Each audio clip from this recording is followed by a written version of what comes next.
This is a documentary about procrastination. Procrastination has been a big part of my life ever since I can remember.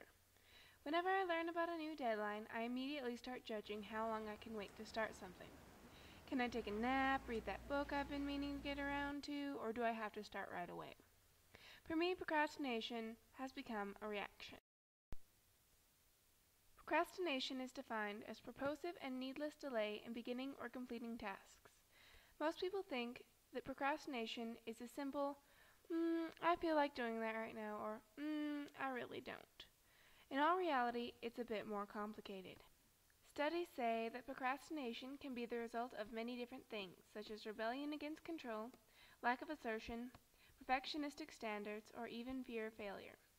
Most sources condense procrastinators into two main groups: people who avoid tasks in order to avoid failure or judgment, and people who procrastinate because they feel like they can. The latter, more common group tends to be optimistic in their ability to finish a task on time. People who procrastinate usually use phrases like, "I do my best work under pressure," or, my personal favorite, "Desperation is the best inspiration," to justify their actions.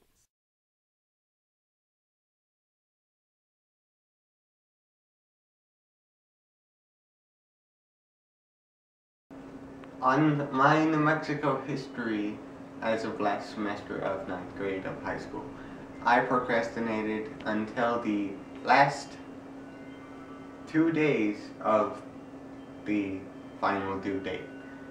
And There was one time in my history class where I was procrastinating and I had a big project to do, and it was the night before, and I was able to do it, and I ended up getting an A on the project. Procrastinating can easily become a pattern. For example, when someone procrastinates but still manages to pull together a great product and they end up getting, say, a good grade on it, it acts as positive reinforcement, making them more prone to do it again. You get better at it because you can't let it rule your life. Hopefully you get better at it.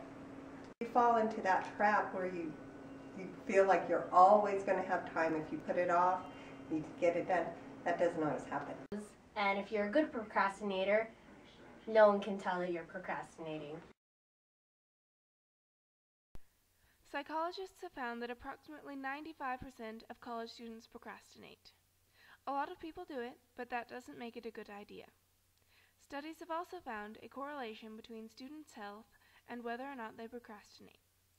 They found that students who procrastinate are overall less healthy than students who don't. They discovered that due to high levels of stress and low levels of sleep, students who procrastinate tend to have compromised immune systems, higher levels of anxiety and insomnia, gastrointestinal problems, and other stress-related illnesses. Overall, procrastination can have a negative effect on our performance and our health. So, how do we stop?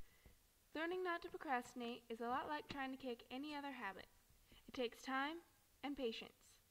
One of the most effective ways to quit is by putting yourself on a schedule or changing up your current schedule and slowly conditioning yourself to stop. I might have to try that one of these days, if I ever get around to it.